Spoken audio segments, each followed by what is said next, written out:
ಅಂತರಿಕ್ಷದಲ್ಲಿ ಸಾಗುತ್ತಿರುವ ಒಂದು ಸ್ಪೇಸ್ ಶಿಪ್ಗೆ ದೊಡ್ಡ ಆಕಾಶಕಾಯ ಬಡಿದಾಗ ಅದು ಒಂದು ಅಪರಿಚಿತ ಗ್ರಹದಲ್ಲಿ ಕ್ರ್ಯಾಶ್ ಆಗುತ್ತೆ.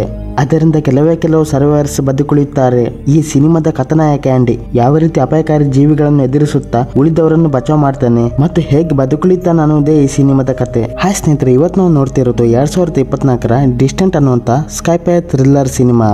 ಕಥೆನ ಯಾವುದೇ ಕಾರಣಕ್ಕೂ ಮಿಸ್ ಮಾಡಬೇಡಿ, ಕೊನೆ ತನಕ ಕೇಳಿ ಅಂತ ಹೇಳುತ್ತಾ ಈ ಕಥೆನ ಶುರು ಮಾಡ್ತೇನೆ. ಹಾಗಾದ್ರೆ ಕತೆಗೆ ಹೋಗೋಣ.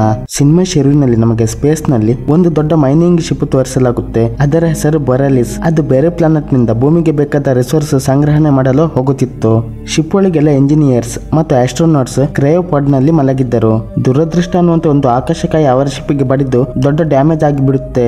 ಈಗ ಅವರೆಲ್ಲರೂ ಇದ್ದ ಪಾಡ್ ಸ್ಪೇಸ್ ಶಿಪ್ ನಿಂದ ಹೊರಗೆ ಬರುತ್ತಾ ಎಮರ್ಜೆನ್ಸಿ ಲ್ಯಾಂಡಿಂಗ್ ಮಾಡಲು ಶುರು ಮಾಡುತ್ತೆ. ಹೀಗೆ ಒಂದು ಕ್ರಯೋ ಸ್ಪೇಸ್ ಪಾಡ್ ನಲ್ಲಿ ಆಂಡಿ ಇದ್ದ. ಅವನು ಹೈಬರ್ನೇಷನ್ ಡ್ರಗ್ ನಿಂದಾಗಿ ನಿದ್ರಿಸುತ್ತಿದ್ದ. ಆದರೆ ಸ್ಪೇಸ್ ಶಿಪ್ ಅಪಾಯಕ್ಕೆ ಸಿಲುಕಿದಂತೆ ಅವನ ಅವನನ್ನು ಎಬ್ಬಿಸುತ್ತೆ. ಅವನನ್ನು ಎಮರ್ಜೆನ್ಸಿ ಲ್ಯಾಂಡಿಂಗ್ ಆಗಿ ತಯಾರು ಮಾಡುತ್ತೆ. ಅವನ ಸೂಟ್ ನ ಆಕ್ಸಿಜನ್ ಫಿಲ್ ಮಾಡುತ್ತೆ. ಇದರ ಬಳಿಕ ಒಂದು ರೀತಿಯ ರೋಬೋಟಿಕ್ ಕೈಗಳು ಆತನಿಗೆ ವಿಚಿತ್ರ ರೀತಿಯ ಸೂಟ್ ತೊಡಿಸುತ್ತವೆ. ನೋಡುತ್ತಿರುವಂತೆ ಶಿಪ್ ಎಕ್ಸ್ಪ್ಲೋಡ್ ಆಗತೊಡಗುತ್ತೆ. ಹೀಗಾಗಿ ಶಿಪ್ ನ ಎಲ್ಲ ಕ್ರೀವ್ ಮೆಂಬರ್ಸ್ ಗಳ ಪಾಡ್ ಎಮರ್ಜೆನ್ಸಿ ಲಾಂಚ್ ಮಾಡಿಸುತ್ತೆ ಶಿಪ್ ನಿಂದ. ಆಂಡ್ ಇದ್ದ ಪಾಡ್ ನತ್ತೆ ಉಳಿದ ಪಾಡ್ಗಳು ಕೂಡ ಹತ್ತಿರದ ಪ್ಲಾನೆಟ್ ನತ್ತ ಹೊರಡುತ್ತಿದ್ದವು. ಆದರೆ ಅಲ್ಲಿ ಅಟ್ಮಾಸ್ಫಿಯರ್ ಒಳ್ಳೆದಾಗಿಲ್ಲದೆ ಹೆಚ್ಚಿನ ಪಾಡ್ಸ್ ಅರ್ಧ ದಾರಿಯಲ್ಲಿ ಬ್ಲಾಸ್ಟ್ ಆಗುತ್ತಿದ್ದವು. ಇಂಥ ಪಾಡ್ಗಳೊಂದಿಗೆ ಆಂಡಿ ಪಾಡ್ ಕೂಡ ಒಂದು ಪ್ಲಾನೆಟ್ ಹೊರಗಿನ ಬೆಟ್ಟದ ವಲಯದಲ್ಲಿ ಕ್ರಾಶ್ ಲ್ಯಾಂಡ್ ಆಗುತ್ತೆ. ಏನಾಯ್ತು ಅನ್ನೋದು ಆಂಡಿಗೆ ಗೊತ್ತಾಗಲ್ಲ. ಅವನ ಸಿಚುವೇಶನ್ ಖರಾಬ್ ಆಗಿತ್ತು. ಆಂಡಿ ಕ್ರಾಶ್ ಆದ ಪಾಡ್ ನಲ್ಲಿ ಪ್ರಜ್ಞೆ ತಪ್ಪುತ್ತಾನೆ. ಈಗ ಅವನಿಗೆ ಅವನ ಫ್ಯಾಮಿಲಿ ಬಗ್ಗೆ ನೆನಪಾಗಿ ಪ್ರಜ್ಞೆ ಬರುತ್ತೆ. ಹಾರ್ಟ್ ಅಟ್ಯಾಕ್ ಬರತೊಡಗಿದಾಗ ಅವನಿಗೆ ಡೀಪ್ ಫೈಬ್ರಿಲೇಟರ್ ಕೊಡುತ್ತೆ. ಅದರಿಂದ ಅವನ ಬಾಡಿ ಒಳಗೆ ಶಾಕ್ ಹೋಗಿ ಅವನು ಸರಿಯಾಗ್ತಾನೆ. ಆಂಡಿ ಅವನಿಗೆ ಬೇಗನೆ ಪಾಡ್ ನಿಂದ ಹೊರಗೆ ಬರಲು ಹೇಳುತ್ತೆ. ಪಾಡ್ ಬಿದ್ದು ಡ್ಯಾಮೇಜ್ ಆಗಿದ್ದರಿಂದ ಅದರ ಒಳಗಿನ ಓಪನಿಂಗ್ ಡೋರ್ಗಳು ಜಾಮ್ ಆಗಿದ್ದವು. ಅವನು ತನ್ನ ಎಮರ್ಜೆನ್ಸಿ ಉಪಕರಣಗಳನ್ನು ನೋಡಿದಾಗ ಅದರಲ್ಲಿ ಪ್ಲೇಯರ್ ಗನ್ ಕೂಡ ಇರಲಿಲ್ಲ. ಯಾಕೆಂದರೆ ಆಂಡಿ ಒಬ್ಬ ಸಣ್ಣ ಇಂಜಿನಿಯರ್ ಆಗಿದ್ದ. ಹಾಗೆ ಅವರ ಕಂಪನಿ ಎಲ್ಲ ಪ್ಲೇಯರ್ ಗನ್ಸ್ ಸೀನಿಯರ್ಸ್ ನವರಿಗೆ ಕೊಟ್ಟಿತ್ತು. ತನ್ನ ಹತ್ತಿರವೇ ಬಿದ್ದಿದ್ದ ಒಂದು ಸಣ್ಣ ಸುತ್ತಿಗೆ ಅಂತ ವಸ್ತುವಿನಿಂದ ತನ್ನ ಪಾಡ್ ನ ವಿಂಡೋ ಒಡೆದು ಹೊರಗೆ ಬರಲು ಪ್ರಯತ್ನ ಮಾಡ್ತಾನೆ. ಮಾತ್ರ ಕಿಟಕಿ ಒಡೆದ ಗ್ಲಾಸಿನ ಚೂರುಗಳು ಅವನ ಸೂಟ್ ನ ಇನ್ನಷ್ಟು ಡ್ಯಾಮೇಜ್ ಮಾಡುತ್ತವೆ. ಅದರ ಒಳಗಿದ್ದ ಆಕ್ಸಿಜನ್ ಹೊರಗೆ ಬರತೊಡಗುತ್ತೆ. ತಡ ಮಾಡಿದ ಆತ ತನ್ನ ಸೂಟನ್ನು ಒಂದು ರೀತಿಯ ಸ್ಪ್ರೇ ನಿಂದ ಸೀಲ್ ಮಾಡ್ತಾನೆ. ಮತ್ತೊಮ್ಮೆ ಆತನ ಹೇಳುತ್ತೆ, ನಿನ್ನ ಪಾಡಿಗೆ ಬೆಂಕಿಯಿಂದ ಹೊತ್ತಿ ಉರಿಯಲಿದೆ, ಬೇಗನೆ ಇದರಿಂದ ಹೊರಗೆ ಹೋಗು. 1 ನಿಮಿಷವು ತಡ ಮಾಡಿದ ಆತ ಪಾಡ್ ನಿಂದ ಹೊರಗೆ ಬರುತ್ತಾನೆ. ಅದೇ ಕ್ಷಣ ಅವನ ಪಾಡ್ ನಾಶವಾಗುತ್ತೆ. ಅಚಾನಕ್ಕಾಗಿ ಅವನಿಗೆ ಆಕಾಶದಲ್ಲಿ ಹೊತ್ತಿರುವ ಬೆಂಕಿ ಕಾಣಿಸುತ್ತೆ. ಅದು ಬೇರೆ ಏನೂ ಆಗಿರದೆ ಅವರ ಶಿಪ್ ಆಗಿತ್ತು. ಈಗ ಅದು ಅದೇ ಪ್ಲಾನೆಟ್ಗೆ ಬಂದು ಬೀಳುತ್ತದೆ. ಅದು ಬಿದ್ದಾಗ ಅಲ್ಲಿ ಒಂದು ದೊಡ್ಡ ವಿಸ್ಫೋಟದ ಸದ್ದು ಕೇಳುತ್ತೆ. ಆ ವಿಸ್ಫೋಟದ ಅಲೆಗಳು ಆಂಡಿನ ಹಲವಾರು ಕಿಲೋಮೀಟರ್ಗಳಷ್ಟು ದೂರಕ್ಕೆ ಎಸೆದು ಬಿಡುತ್ತವೆ. ಇದೆಲ್ಲದರ ಬಳಿಕ ಆಂಡಿಗೆ ಮತ್ತೆ ಪ್ರಜ್ಞೆ ಬಂದಾಗ ಆಂಡಿ ಹತ್ತಿರ ಕೇಳ್ತಾನೆ, ನಾನು ಈ ಟೈಮಲ್ಲಿ ಎಲ್ಲಿದ್ದೇನೆ? ಹೇಳುತ್ತೆ, ಒಂದು ಅನ್ಯ ಗ್ರಹದ ಅಪರಿಚಿತ ಜಾಗದಲ್ಲಿ, ಒಂದು ಇಂಥ ಪ್ಲಾನೆಟ್, ಇಷ್ಟರವರೆಗೆ ಯಾರು ಕೂಡ ಡಿಸ್ಕವರ್ ಮಾಡಿದ ಪ್ಲಾನೆಟ್. ಬಳಿಕ ಉಳಿದ ಬದುಕುಳಿದವರ ಬಗ್ಗೆ ಕೇಳಿದಾಗ ಗೆ ಅವರ ಬಗ್ಗೆ ಏನು ಗೊತ್ತಿರಲ್ಲ. ಅವರೆಲ್ಲರೂ ಅಲ್ಲಿಂದ ತುಂಬಾನೇ ದೂರದಲ್ಲಿದ್ದರು. ಆಂಡಿ ಇನ್ನೇನು ಅಲ್ಲೇ ಕುತ್ಕೊಳ್ತಾನೆ ಅನ್ನುವಾಗ ದೂರದಲ್ಲಿ ಅವನಿಗೆ ಹೊಳೆಯುವ ಬೆಳಕು ಕಾಣಿಸುತ್ತೆ. ತಡ ಮಾಡಿದವನು ಆ ಬೆಳಕಿನಂತ ಮುಂದುವರಿಯುತ್ತಾನೆ. ದಾರಿಯಲ್ಲಿ ಅವನಿಗೆ ಅವರ ಮುರಿದ ಶಿಪ್ ಕೂಡ ಸಿಗುತ್ತೆ. ಅದು ಡ್ಯಾಮೇಜ್ ಆಗಿತ್ತು. ಅಲ್ಲಿ ಅವನಿಗೆ ಒಂದು ಪಾಡ್ ಕಾಣಿಸುತ್ತೆ. ಅದರಲ್ಲಿ ಅವನೊಬ್ಬ ಸಹಚರ ಪ್ರಾಣ ಕಳೆದುಕೊಂಡಿದ್ದ. ಅವನು ಆಕ್ಸಿಜನ್ ತಕೊಳ್ಳಲು ಹೋದಾಗ ಅದರ ಟ್ಯಾಂಕ್ ಒಡೆದು ಹೋಗಿತ್ತು. ಅದರ ಬಗ್ಗೆ ಹೆಚ್ಚು ಗಮನ ಕೊಡದೆ ಅಲ್ಲಿಂದ ಮುಂದೆ ಹೋಗತೊಡಗುತ್ತಾನೆ. ಇಲ್ಲಿ ಆತ ಶಿಪ್ ಅನ್ನು ಮಾತ್ರ ಇಗ್ನೋರ್ ಮಾತ್ರ ಮಾಡಿದೆ, ಅಂದರೆ ಗಮನಿಸದೆ ಶಿಪ್ ಮೇಲೆ ಇದ್ದ ವಿಚಿತ್ರ ಪಂಜದ ಗುರುತುಗಳನ್ನು ಕೂಡ ಇಗ್ನೋರ್ ಮಾಡಿದ್ದ. ಅಲ್ಲಿ ನೆತ್ತರು ಚೆಲ್ಲಿತ್ತು. ಅದರಿಂದ ಅವನಿಗೆ ಅಪಾಯ ಕೂಡ ಆಗಬಹುದಿತ್ತು. ನಡೆಯುತ್ತಾ ಆತ ಲೈಟ್ ಕಾಣಿಸುತ್ತಿದ್ದಲ್ಲಿಗೆ ಹೋಗ್ತಾನೆ. ಆ ಜಾಗದಲ್ಲಿ ಸುತ್ತಲೂ ಲೈಟ್ ಹಾಕಲಾಗಿತ್ತು. ಆಂಡ್ ಅಲ್ಲಿಗೆ ಹೋಗಿ ಕೂಗಲು ಆರಂಭಿಸ್ತಾನೆ. ಅಲ್ಲಿಗಾಗ ಒಬ್ಬ ವ್ಯಕ್ತಿ ಬರುತ್ತಾನೆ. ಆ ವ್ಯಕ್ತಿನ ನೋಡಿ ಅವನ ಖುಷಿಗೆ ಪಾರವೇ ಇರುವುದಿಲ್ಲ. ಆತನಿಗೂ ಆಂಡಿನ ನೋಡಿ ತುಂಬಾನೇ ಖುಷಿಯಾಗುತ್ತೆ. ಆತ ಅಂದುಕೊಳ್ಳುತ್ತಾನೆ, ಇಲ್ಲಿ ಅವರಿಬ್ಬರನ್ನು ಬಿಟ್ಟು ಬೇರೆ ಯಾರು ಉಳಿದಿಲ್ಲವಂತ. ಧ್ವನಿವರ ಶಿಪ್ ನ ಕಮ್ಯುನಿಕೇಶನ್ ಸೆಂಟರ್ ನಲ್ಲಿ ಕೆಲಸ ಮಾಡುತ್ತಿದ್ದ. ಅವನಿಗೆ ಭೂಮಿಗೆ ಸಿಗ್ನಲ್ ಕಳಿಸುವುದು ಚೆನ್ನಾಗಿ ಗೊತ್ತಿತ್ತು. ಅವನು ಭೂಮಿಗೆ ಸಿಗ್ನಲ್ ಕಳಿಸಲು ಇಲ್ಲಿ ಒಂದು ಸೆಟಪ್ ಕೂಡ ಹಾಕಿದ್ದ. ಈಗ ಅವನು ಆಂಡಿಗೆ ಹೇಳ್ತಾನೆ, ನಾನು ನನ್ನ ಪಾಡ್ ಕ್ರಾಶ್ ಆದ ಬಳಿಕ ಎಲ್ಲರನ್ನು ಹುಡುಕಲು ಆರಂಭಿಸಿದ್ದೆ. ಕ್ರಾಶ್ಗಿಂತ ಮೊದಲು ನಾನು ನ್ಯಾವಿಗೇಷನ್ ಲಾಗ್ಸ್ ನೋಡಿದ್ದೆ. ಹಾಗೆ ಕೆಲವು ಬೇಕಾದ ಉಪಕರಣಗಳನ್ನು ಒಟ್ಟು ಮಾಡಿದ್ದೇನೆ. ನನಗೆ ಗೊತ್ತಾಯಿತು, ಕಂಪನಿ ಫ್ಯೂಯಲ್ ಉಳಿಸುವ ಚಕ್ಕರ್ನಲ್ಲಿ ಒಂದು ಆಸ್ಟ್ರಾಯ್ಡ್ ಬೆಲ್ಟ್ ನಿಂದ ಶಾರ್ಟ್ ಕಟ್ ತಕೊಂಡಿತ್ತು, ಯಾಕೆಂದರೆ ಬೇಗನೆ ತಲುಪಲು. ಹೀಗಾಗಿ ಎಲ್ಲರೂ ಗೊತ್ತಿರದ ಪ್ಲಾನೆಟ್ ನಲ್ಲಿ ಸಿಲುಕಿಕೊಂಡಿದ್ದಾರೆ. ಡ್ವೆನ್ನಿಗೆ ತಾನು ಸೆಟಪ್ ಮಾಡಿದ್ದ ಉಪಕರಣದಿಂದ ಭೂಮಿಗೆ ಮೆಸೇಜ್ ಕಳಿಸುವನಿದ್ದ. ಮತ್ತು ಅವನಿಗೆ ಹೇಳ್ತಾನೆ, ಇಲ್ಲಿಂದ ಭೂಮಿಗೆ ಒಂದು ಸಿಗ್ನಲ್ ತಲುಪಲು 8 ತಿಂಗಳುಗಳು ಬೇಕಾಗುತ್ತೆ ಮತ್ತು ಭೂಮಿಯಿಂದ ರೆಸ್ಕ್ಯೂ ಶಿಪ್ ಇಲ್ಲಿಗೆ ಬರಲು 2 ವರ್ಷಗಳು ಬೇಕಾಗುತ್ತೆ. ಕಮ್ಮಿ ಅಂದರೆ 3 ವರ್ಷ ನಾವು ಇಲ್ಲೆದ್ದು ಸರ್ವೈವ್ ಮಾಡಬೇಕಾಗುತ್ತೆ. ಇದೊಂದೇ ನಾವು ಭೂಮಿಗೆ ಹೋಗಲು ಇರುವ ಮಾರ್ಗ. ಆಂಡಿ ಅವನ ಮಾತು ಕೇಳಿ ಬೇಸರದಲ್ಲಿ ನಿರಾಸೆಗೊಳ್ಳುತ್ತಾನೆ. ಅವನಿಗೆ ಅನಿಸುತ್ತೆ ಇಲ್ಲಿಂದ ಹೋಗಲು ಅಸಾಧ್ಯ ಅನ್ನುವುದು. ಡ್ವೆನ್ ಅವನಿಗೆ ಭರವಸೆ ಕೊಡುತ್ತಾ ಹೇಳ್ತಾನೆ, ನಿನ್ನ ಒಳಗೆ ನಂಬಿಕೆ ಭರವಸೆ ಇಡು, ಖಂಡಿತ ನಾವು ಭೂಮಿಗೆ ವಾಪಸ್ ಹೋಗ್ತೇವೆ. ಅವನ ಮಾತಿಗೆ ಆಂಡಿ ಪ್ರತ್ಯುತ್ತರವಾಗಿ ಕೇಳ್ತಾನೆ, ನಾವು ಹೇಗೆ ಇಲ್ಲಿ ಬದುಕುವುದು? ಉತ್ತರವಾಗಿ ಡ್ವೆನ್ ಹೇಳ್ತಾನೆ, ಶಿಪ್ ನ ಮತ್ತೊಂದು ಭಾಗ ಈಗಲೂ ಉಳಿದಿದೆ, ಅದರಲ್ಲಿ ತಿನ್ನಲು ಬೇಕಾದಷ್ಟು ವಸ್ತುಗಳಿವೆ, ಅದರಿಂದ ನಾವು 3 ವರ್ಷಗಳವರೆಗೆ ಬದುಕಬಹುದು. ಯಾಕೆಂದರೆ ಇಲ್ಲಿ ತುಂಬಾನೇ ಚಳಿ ಇದೆ. ಇಷ್ಟು ಚಳಿಯಲ್ಲಿ ಡೆಡ್ ಬಾಡೀಸ್ ಕೂಡ ಹಾಳಾಗಲ್ಲ. ಇಷ್ಟವಿರದಿದ್ದರೂ ಆಂಡಿ ಅವನ ಎಲ್ಲ ಮಾತನ್ನು ಒಪ್ಪಿಕೊಳ್ಳಬೇಕಾಗುತ್ತೆ. ಇಬ್ಬರ ಮಾತುಕತೆ ಆಗುವಾಗ ಆಂಡಿ ಕಾಲು ಡ್ವೆನ್ ಫಿಕ್ಸ್ ಮಾಡಿದ್ದ ಒಂದು ವೈರ್ ನಲ್ಲಿ ಸಿಲುಕುತ್ತೆ. ವೈರ್ ಎಕ್ವಿಪ್ಮೆಂಟ್ ನಿಂದ ಹೊರಗೆ ಬರುತ್ತೆ. ಅದನ್ನು ವಾಪಸ್ ಫಿಕ್ಸ್ ಮಾಡಲು ಆಂಡಿ ಹಿಂದೆ ತಿರುಗಿ ನೋಡುವಾಗ ಆಗಲೇ ಅಚಾನಕ್ ಆಗಿ ಒಂದು ದೊಡ್ಡ ಕ್ರಿಯೇಚರ್ ಡ್ವೆನ್ ಮೇಲೆ ದಾಳಿ ಮಾಡಿ ಅವನನ್ನು ಅಲ್ಲಿಂದ ಎಳೆದುಕೊಂಡು ಹೋಗುತ್ತೆ. ಆಂಡಿ ವಾಪಸ್ ಡ್ವೆನ್ ಅಂತ ತಿರುಗಿದಾಗ ಆತಲ್ಲಿ ಇರಲೇ ಇಲ್ಲ. ಆಂಡಿಗೆ ಭಯದ ಜೊತೆ ಗೊಂದಲವಾಗುತ್ತೆ. ಹಾಗಾದರೆ ಇಷ್ಟು ಬೇಗ ಯಾರಾದ್ರೂ ಹೇಗೆ ಮಾಯವಾಗ್ತಾರೆ ಅಂತ. ಡ್ವೆನ್ ಈಗ ಅಲ್ಲಿ ಇರಲೇ ಇಲ್ಲ. ಹೀಗಾಗಿ ಆಂಡಿ ಹೇಗಾದ್ರೂ ಮಾಡಿ ಅರ್ಥಿಗೆ ಮೆಸೇಜ್ ಕಳಿಸಲೇಬೇಕಿತ್ತು. ಡ್ವೆನ್ ಅವನಿಗೆ ಹೇಳಿಕೊಟ್ಟ ಹಾಗೆ ಆಂಡಿ ಈಗ ಡ್ವೆನ್ ಮೆಷಿನ್ ಉಪಯೋಗ ಮಾಡ್ತಾನೆ ಮತ್ತು ಭೂಮಿಗೆ ಮೆಸೇಜ್ ಕಳಿಸ್ತಾನೆ. ಇಲ್ಲಿಂದ ಆತ ಹೋಗುವಾಗ ಡ್ವೆನ್ ನ ಗನ್ ಕೂಡ ತಕೊಳ್ತಾನೆ. ಮುಂದೆ ಅದು ಹೆಚ್ಚು ಉಪಯೋಗಕ್ಕೆ ಬರುವುದರಲ್ಲಿತ್ತು. ಮುಂದೆ ಸಾಗುತ್ತಾ ಆಂಡಿ ಇಲ್ಲಿ ಉಳಿಯಲು ಸ್ಪೇಸ್ ಶಿಪ್ ನ ಮತ್ತೊಂದು ಭಾಗ ಹುಡುಕಲು ಆರಂಭಿಸ್ತಾನೆ. ಕೆಲವು ಸಮಯದ ಬಳಿಕ ಒಂದು ಎತ್ತರವಾದ ಜಾಗದ ಬಳಿಕ ತಲುಪ್ತಾನೆ. ಮಾತ್ರ ದೂರಕ್ಕೆ ಆತನಿಗೆ ಏನು ಕಾಣಿಸುವುದೇ ಇಲ್ಲ. ಅವನಿಗೆ ಹೇಳುತ್ತೆ ಅವನ ಸೂಟ್ ನಲ್ಲಿ ಹೆಚ್ಚು ಆಕ್ಸಿಜನ್ ಕೂಡ ಇಲ್ಲ.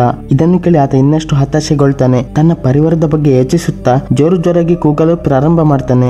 ಆಗಲೇ ಅವನು ರೇಡಿಯೋದಲ್ಲಿ ಯಾರದ್ದೋ ಸಣ್ಣ ಧ್ವನಿ ಕೇಳಿಸುತ್ತೆ. ಅದು ನವಮಿಯ ಕೂಗು ಆಗಿತ್ತು. ಅವಳು ಅವನ ಸೀನಿಯರ್ ಆಸ್ಟ್ರೋನಾಟ್ ಆಗಿದ್ದಳು. ತನ್ನ ಲೊಕೇಶನ್ ಈಗ ಅವನಿಗೆ ಕಳಿಸ್ತಾಳೆ. ಹೇಗೋ ಅವಳು ಬದುಕಿದ್ದಳು ಮತ್ತು ಅವನನ್ನು ಕಾಂಟ್ಯಾಕ್ಟ್ ಮಾಡಿ ಹೇಳ್ತಾಳೆ, ನನ್ನ ಕಾಲು ನನ್ನ ಪಾಡ್ ನಲ್ಲಿ ಸಿಲುಕಿದೆ, ಪ್ಲೀಸ್ ಬಂದು ನನಗೆ ಸಹಾಯ ಮಾಡು. ಆದರೆ ಅವಳ ಲೊಕೇಶನ್ ಸ್ಕ್ಯಾನ್ ಮಾಡಿ ಆಂಡಿಗೆ ಹೇಳುತ್ತೆ, ನವಮಿಯ ಪಾಡ್ ಎಷ್ಟು ದೂರ ಇದೆ ಅಂದ್ರೆ ಅವನು ನಡ್ಕೊಂಡು ಹೋಗ್ಲಿಕ್ಕೆ 2 ದಿನ ಬೇಕು. ಅಲ್ಲಿಗೆ ಹೋಗಲು ಸಾಕಾಗುವಷ್ಟು ಆಕ್ಸಿಜನ್ ಅವನ ಹತ್ತಿರ ಇಲ್ಲ. ನವಮಿ ಅವನಿಗೆ ಮತ್ತೆ ಪುನಃ ಹೇಳುತ್ತಾಳೆ, ನನಗೆ ಸಹಾಯ ಮಾಡು, ನನ್ನ ಹತ್ತಿರ ಬಾ, ನನ್ನ ಹತ್ತಿರ ಇಬ್ಬರಿಗೂ ಬೇಕಾಗುವಷ್ಟು ಆಕ್ಸಿಜನ್ ಇದೆ, ಅದರಿಂದ ನಾವಿಬ್ಬರು ಜೀವಂತ ಬದುಕಬಹುದು. ತನ್ನ ಮಾತುಗಳ ಮೇಲೆ ಗಮನ ಕೊಡದೆ ಆಂಡಿ ನವಮಿನ ಉಳಿಸಲು ಮುಂದೆ ಹೋಗ್ತಾನೆ. ಹಗಲು ಕಳೆದು ಈಗ ರಾತ್ರಿ ಆಗುತ್ತೆ. ನಡೆಯುತ್ತಾ ಸುಸ್ತಾಗಿ ಆತ ನೋಡಿದಾಗ ವಿಚಿತ್ರ ಕೂಗು ಅವನಿಗೆ ಕೇಳಿಸುತ್ತೆ. ವಿಚಿತ್ರ ರೀತಿಯ ಜೀವಿಗಳು ಕತ್ತಲೆಯಲ್ಲಿ ಓಡಾಡಿದಂತೆ ಭಾಸವಾಗುತ್ತೆ. ಅಚಾನಕ್ ಆಗಿ ಹಿಂದೆ ಯಾವುದೇ ವಿಚಿತ್ರ ಭಯಂಕರ ಜೀವಿ ಗುರ್ರ ಅಂದದು ಕೇಳುತ್ತೆ. ಹಿಂದೆ ತಿರುಗಿ ಸಡನ್ ಆಗಿ ನೋಡಿದಾಗ ಅಲ್ಲಿ ಎಂತ ಕೂಡ ಇರುವುದಿಲ್ಲ. ಬೇಗನೆ ಅವನು ಗೆ ಸ್ಕ್ಯಾನ್ ಮಾಡಲು ಹೇಳ್ತಾನೆ. ಗೂ ಕೂಡ ಕತ್ತಲಿನಲ್ಲಿ ಏನೂ ಗೊತ್ತಾಗಲ್ಲ. ಅವನಿಗೆ ಹೇಳುತ್ತೆ, ಕಂಪನಿ ಜೂನಿಯರ್ ವರ್ಕರ್ಸ್ಗೆ ಹಳೆಯ ಮಾಡೆಲ್ ನ ಕೊಟ್ಟಿದೆ. ಅದು ಕತ್ತಲಿನಲ್ಲಿ ಹೆಚ್ಚು ಸ್ಕ್ಯಾನ್ ಮಾಡಲು ಸಾಧ್ಯವಿಲ್ಲ. ಇದನ್ನು ಅವರು ಹಣ ಉಳಿಸಲು ಮಾಡಿದ್ದರು. ಇದೆಲ್ಲ ಕೇಳಿ ಆಂಡಿಗೆ ಶಾಕ್ ಹೊಡೆದಂತೆ ಅನಿಸುತ್ತೆ. ಸಡನ್ ಆಗಿ ಅವನಿಗೆ ಅಲ್ಲಿ ಯಾವುದೋ ಕ್ರಿಯೇಚರ್ ಇರುವಂತೆ ಭಾಸವಾಗುತ್ತೆ. ಆದರೂ ಅದನ್ನು ಆತ ಭ್ರಮೆ ಎಂದು ಅಂದುಕೊಳ್ಳುತ್ತಾನೆ. ಯಾಕೆಂದರೆ ಆತ ಯಾವುದೇ ಕ್ರಿಯೇಚರ್ ಅನ್ನು ತನ್ನ ಕಣ್ಣುಗಳಿಂದ ಸ್ವತಃ ನೋಡಿರಲಿಲ್ಲ. ಮುಂದೆ ಸಾಗುತ್ತಿದ್ದ ಅವನಿಗೆ ದಾರಿಯಲ್ಲಿ ನೆಲದ ಮೇಲೆ ಸಣ್ಣ ವಿಚಿತ್ರ ರಂಧ್ರಗಳು ಕಾಣಿಸುತ್ತವೆ.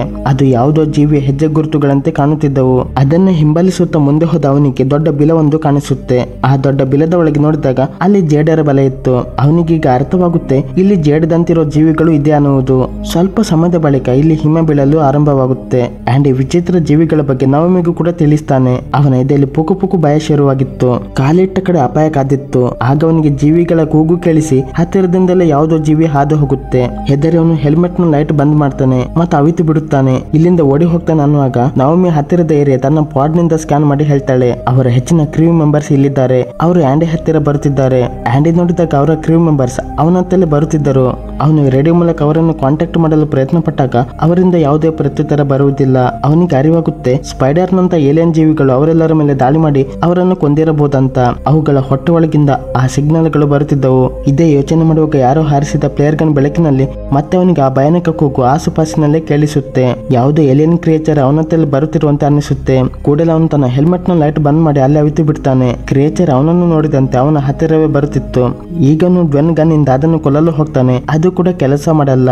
ಅದರಿಂದ ಉಳಿದುಕೊಳ್ಳಲು ಆಂಡಿ ತನ್ನ ಹತ್ತಿರದ ಪ್ಲೇಯರ್ ಗನ್ ಕೈಯಲ್ಲಿ ಹಿಡಿದು ಅದರತ್ತ ಫೈರ್ ಮಾಡ್ತಾನೆ. ಅಲ್ಲಿ ಬೆಳಕಾದ್ದರಿಂದ ಎಲ್ಲ ಜೀವಿಗಳು ಅದನ್ನು ಗಮನಿಸಿ ಅವನ ಹಿಂದೆ ಬೀಳುತ್ತವೆ. ಆಂಡಿಗೆ ಒಂದು ವಿಷಯ ಕ್ಲಿಯರ್ ಆಗುತ್ತೆ, ಏಲಿಯನ್ಸ್ ಬೆಳಕಿನಲ್ಲಿ ಎಲ್ಲವನ್ನು ಸ್ಪಷ್ಟವಾಗಿ ನೋಡುತ್ತವೆ ಅಂತ. ಅವನ ಹಿಂದೆ ಬಿದ್ದ ಏಲಿಯನ್ ಗಳಿಂದ ತಪ್ಪಿಸಿಕೊಳ್ಳುತ್ತಾ ಬಿದ್ದನು ಅಂತ ಅವನು ಓಡುತ್ತಾ ಬಂದು ಬೆರುಕು ಬಿಟ್ಟಿರೋ ನೆಲದೊಳಗೆ ಆತ ಬೀಳ್ತಾನೆ. ಆದರೂ ಆ ಜೀವಿಗಳು ಅವನನ್ನು ಹಿಂಬಲಿಸುತ್ತವೆ. ಅವುಗಳಿಂದ ತಪ್ಪಿಸಿಕೊಳ್ಳಲು ಆಂಡಿ ಓಡುತ್ತಾ ಒಂದು ದೊಡ್ಡ ಪರ್ವತದಂತಿರುವ ಬಂಡೆಯಿಂದ ಕೆಳಗೆ ಬೀಳ್ತಾನೆ. ಅದೊಂದು ಕಣಿವೆ ಆಗಿರುತ್ತೆ. ಆಶ್ಚರ್ಯ ಅಂದ್ರೆ ಅಷ್ಟು ದೊಡ್ಡ ಬಂಡೆ ಮೇಲಿಂದ ಬಿದ್ದರೂ ಕೂಡ ಅವನಿಗೆ ಏನೂ ಆಗಿರುವುದಿಲ್ಲ. ಮೇಲಿಂದ ಕ್ರಿಯೇಚರ್ಗಳು ದಾಳಿ ಮಾಡಲು ನಿಂತಿದ್ದವು. ಯಾಕೆಂದ್ರೆ ಅವುಗಳಿಗೆ ಕೆಳಗೆ ಬರಲು ಸಾಧ್ಯವಿರಲಿಲ್ಲ.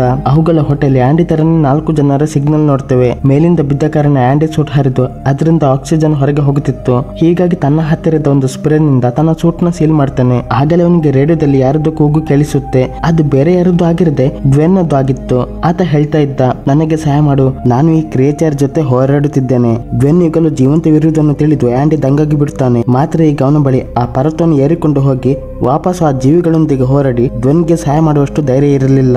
ಆಗ ನವಮಿ ಅವನಿಗೆ ಧೈರ್ಯ ತುಂಬುತ್ತೆ. ಹೇಳ್ತಾಳೆ, ನನಗೆ ಗೊತ್ತಿದೆ ನಿನಗೆ ಸಾಕಾಗಿರಬಹುದು, ಆದರೆ ನೀನು ಡ್ವೆನ್ನ ಸಹಾಯ ಮಾಡಲೇಬೇಕಾಗುತ್ತೆ, ಯಾಕೆಂದರೆ ನಾವು ಬದುಕುಳಿಯುವ ಸಂಭವ ಹೆಚ್ಚಿಸಲು. ಇದನ್ನು ಯೋಚಿಸಿ ನವಮಿ ಮಾತಿಗೊಪ್ಪಿ ಆಂಡಿ ಕೂಡಲೇ ಬೆಟ್ಟ ಏರತೊಡಗ್ತಾನೆ. ಮೇಲೆ ಬೆಟ್ಟ ಹತ್ತಿದ್ದಾಗ ಆತ ನೋಡ್ತಾನೆ ಡ್ವೆನ್ ತುಂಬಾನೇ ಕಷ್ಟದಲ್ಲಿ 2 ಸ್ಪೈಡರ್ನಂತ ಕ್ರಿಯೇಚರ್ಗಳೊಂದಿಗೆ ಒಂದೇ ಸಮಯಕ್ಕೆ ಧೈರ್ಯದಲ್ಲಿ ಹೋರಾಡುತ್ತಿದ್ದ ಮತ್ತು ಪ್ಲೇಯರ್ ಗನ್ ಇಂದ ಅವುಗಳ ಮೇಲೆ ದಾಳಿ ಮಾಡುತ್ತಿದ್ದ. ಹಾಗೆ ಸ್ವಲ್ಪ ಆಂಡಿನ ನೋಡಿ ಅವನ ಗಮನ ತಪ್ಪಿದಾಗ ಹಿಂದಿನಿಂದ ಬಂದ ಕ್ರಿಯೇಚರ್ ಅವನನ್ನು ಹಿಡಿದು ಕೊಂದು ಬಿಡುತ್ತೆ. ಕ್ರಿಯೇಚರ್ಗಳು ಕೂಡ ಆಂಡಿನ ನೋಡಿದ್ದರಿಂದ ಅವನನ್ನು ಕೊಲ್ಲಲು ಮುಂದೆ ಬರುತ್ತವೆ. ಆಂಡಿನ ಬಚ್ಚ ಮಾಡಲು ನವಮಿ ತನ್ನ ನಿಂದ ಉಳಿದ ಪಾಡ್ಗಳ ವಾಯ್ಸ್ ಸಿಸ್ಟಮ್ ಆನ್ ಮಾಡ್ತಾಳೆ. ಇದರಿಂದ ಆ ಪಾಡ್ಗಳ ಲೈಟ್ಸ್ ಆನ್ ಆಗಿ ಈ ಎಲ್ಲ ಜೀವಿಗಳು ಆ ಪಾಡ್ಗಳತ್ತ ಅಟ್ರಾಕ್ಟ್ ಆಗುತ್ತವೆ. ಹೀಗೆ ಆಂಡಿಗೆ ಓಡಲು ಅವಕಾಶ ಸಿಗುತ್ತೆ. ಓಡುತ್ತಾ ಆಂಡಿ ಒಂದು ವಿಚಿತ್ರ ಜಾಗಕ್ಕೆ ಬರುತ್ತಾನೆ. ಇದು ಬೆಟ್ಟಗಳ ನಡುವೆ ಇದ್ದ ಒಂದು ಸುಂದರ ಜಾಗವಾಗಿತ್ತು. ಅಲ್ಲಿ ನೇರಳೆ ಬಣ್ಣದ ಮಿಂಚು ಹುಳಗಳು ಇದ್ದವು. ಆಂಡಿ ಇದನ್ನು ನೋಡುತ್ತಾ ಕಳೆದು ಹೋಗ್ತಾನೆ. ಅಚಾನಕ್ಕಾಗಿ ಒಂದು ಮಿಂಚು ಹುಳ ಅವನ ಹೆಲ್ಮೆಟ್ ಮೇಲೆ ಕುಳಿತುಕೊಳ್ಳುತ್ತೆ. ಅದು ಹೆಲ್ಮೆಟ್ ಮೇಲೆ ಕುಳಿತಂತೆ ಅದರ ಬಣ್ಣ ಕೆಂಪು ಬಣ್ಣಕ್ಕೆ ಬದಲಾಗುತ್ತೆ ಮತ್ತು ಅವನ ಹೆಲ್ಮೆಟ್ ಮೇಲೆ ಅಟ್ಯಾಕ್ ಮಾಡುತ್ತೆ. ಈಗ ಒಂದರಂತೆ ಒಂದು ಮಿಂಚು ಹುಳಗಳು ಅವನ ಹೆಲ್ಮೆಟ್ ಮೇಲೆ ದಾಳಿ ಮಾಡಿ ಅವನ ಸೂಟ್ ನ ಡ್ಯಾಮೇಜ್ ಮಾಡಲು ಶುರು ಮಾಡುತ್ತವೆ. ಆದ್ದರಿಂದ ಅವನಿಗೆ ಗೊತ್ತಾಗುತ್ತೆ ಇವುಗಳು ಕೂಡ ಅಪಾಯಕಾರಿ ಎನ್ನುವುದು. ಹೀಗಾಗಿ ಆತ ಬೇಗನೆ ಅವುಗಳಿಂದ ತಪ್ಪಿಸಿಕೊಂಡು ಅಲ್ಲಿಂದ ಓಡುತ್ತಾ ಬಂದು ಒಂದು ಹಳ್ಳದಲ್ಲಿ ಆತ ಬಿದ್ದು ಬಿಡುತ್ತಾನೆ. ಮತ್ತೆ ನೋಡಿದರೆ ಅದು ಹಳ್ಳವಾಗಿರದೆ ಒಂದು ದೊಡ್ಡ ಮಾನ್ಸ್ಟರ್ ಆಗಿತ್ತು. ಅದೊಂದು ದೊಡ್ಡ ಬಾಯಿಯ ಮಾನ್ಸ್ಟರ್.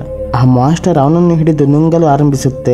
ಆಂಡಿಗೆ ಭಯವಾದರೂ ಸಾವರಿಸಿಕೊಳ್ಳುತ್ತಾನೆ. ಅದರ ಹೊಟ್ಟೆ ಒಳಗಿನ ವಸ್ತುಗಳನ್ನು ನೋಡಿ ಅವನಿಗೆ ವಾಮಿಟ್ ಬಂದ ಹಾಗೆ ಆಗುತ್ತೆ. ಆದರೆ ಅದನ್ನು ಲೆಕ್ಕಿಸದೆ ಯೋಚನೆ ಮಾಡ್ತಾನೆ. ಕೂಡಲೇ ಅವನಿಗೆ ಒಂದು ಐಡಿಯಾ ಬಂದು ಎಐಗೆ ಹೇಳ್ತಾನೆ, ನನಗೆ ಹಾರ್ಟ್ ಅಟ್ಯಾಕ್ ಬರತೊಡಗಿದೆ. ಅವನ ಕಂಡೀಷನ್ ನೋಡಿ ಕೂಡಲೇ ಅವನ ಎಐ ಡಿಫೈಬ್ರಿಲೇಟರ್ ಮೂಲಕ ಅವನಿಗೆ ಶಾಕ್ ಕೊಡುತ್ತೆ. ಇದರಿಂದ ಅವನ ಪರಿಸ್ಥಿತಿ ಒಳ್ಳೆಯದಾಗಿ ಅವನು ಖುಷಿ ಪಡುತ್ತಾನೆ.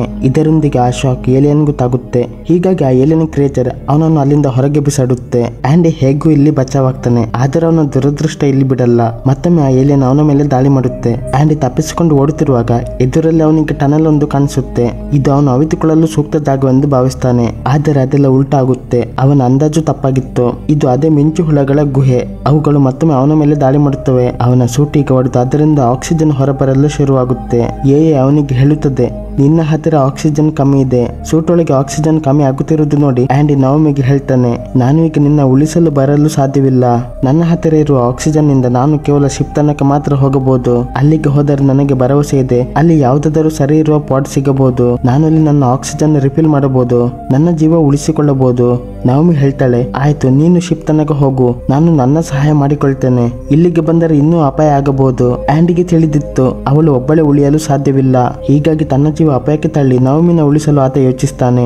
ಬೇಗನೆ ನವಮಿ ಹತ್ತ ಓಡ್ತಾನೆ, ಯಾಕೆಂದರೆ ಆದಷ್ಟು ಬೇಗ ಅವಳ ಬಳಿಗೆ ತಲುಪಲು. ನವಮಿ ಹತ್ತಿರ ತಲುಪುತ್ತಿದ್ದಂತೆ ಅವನ ಹತ್ತಿರ ಇದ್ದ ಆಕ್ಸಿಜನ್ ಕಮ್ಮಿ ಆಗುತ್ತೆ. ಆದರೂ ತಾನು ಎಳೆದುಕೊಳ್ಳುತ್ತಾ ಆತ ನವಮಿ ಬಳಿಗೆ ತಲುಪ್ತಾನೆ. ನವಮಿಯ ಪಾಡ್ ಹತ್ತಿರ ಬರುತ್ತಿದ್ದಂತೆ ಆತ ಕಂಪ್ಲೀಟ್ ಆಗಿ ಪ್ರಜ್ಞೆ ಕಳೆದುಕೊಳ್ತಾನೆ. ನವಮಿ ಬೇಗನೆ ತನ್ನ ಪಾಡ್ ನ ಡೋರ್ ತೆರೆದು ಆಂಡಿನ ಒಳಗೆ ತರ್ತಾಳೆ. ಆಕ್ಸಿಜನ್ ಸಿಕ್ಕಾಗ ಆಂಡಿಗೆ ಪ್ರಜ್ಞೆ ಬರುತ್ತೆ. ಆಂಡಿ ನೋಡ್ತಾನೆ ನವಮಿಯ ಕಾಲು ಸಿಲುಕಿತ್ತು. ಹೀಗಾಗಿ ಅವಳಿಗೆ ಅಲ್ಲಿಂದ ಹೊರಗೆ ಬರಲು ಆಗ್ತಾ ಇರಲಿಲ್ಲ. ಆಂಡಿ ಅವಳ ಕಾಲು ಬಿಡಿಸಲು ಪ್ರಯತ್ನ ಪಟ್ಟಾಗ ನವಮಿಗೆ ತುಂಬಾನೇ ನೋವಾಗುತ್ತೆ.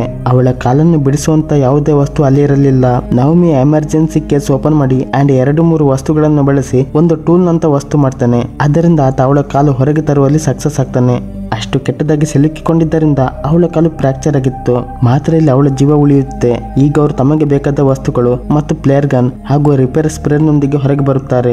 ಹೊರಗೆ ಬರುತ್ತಿದ್ದಂತೆ ಅಲ್ಲಿದ್ದ ಕ್ರಿಯೇಚರ್ಗಳು ಅವರನ್ನು ಮತ್ತೊಮ್ಮೆ ಸುತ್ತುವರಿಯುತ್ತವೆ. ಜೀವ ಉಳಿಸಿಕೊಳ್ಳಲು ಅವರು ಅಲ್ಲಿಂದ ಓಡಲೇಬೇಕಾಗಿ ಬರುತ್ತೆ. ನವಮಿಗೆ ಓಡಲು ಸಾಧ್ಯವಾಗದೆ ಕಾಲು ನೋವಾದಾಗ ಆಗ ಅವಳ ಅವಳಿಗೆ ಹೈ ಡೋಸ್ ಮೆಡಿಸಿನ್ ಇಂಜೆಕ್ಟ್ ಮಾಡುತ್ತೆ. ಅದರಿಂದ ಅವಳಿಗೆ ಕಾಲು ನೋವಾಗಲ್ಲ. ಓಡುತ್ತಾ ಇವರು ಶಿಪ್ ನ ಸರಿಯಾದ ಭಾಗದತ್ತ ಓಡಲು ಶುರು ಮಾಡ್ತಾರೆ. ಕೊನೆಗೂ ಶಿಪ್ ನ ಬಳಿಗೆ ತಲುಪ್ತಾರೆ.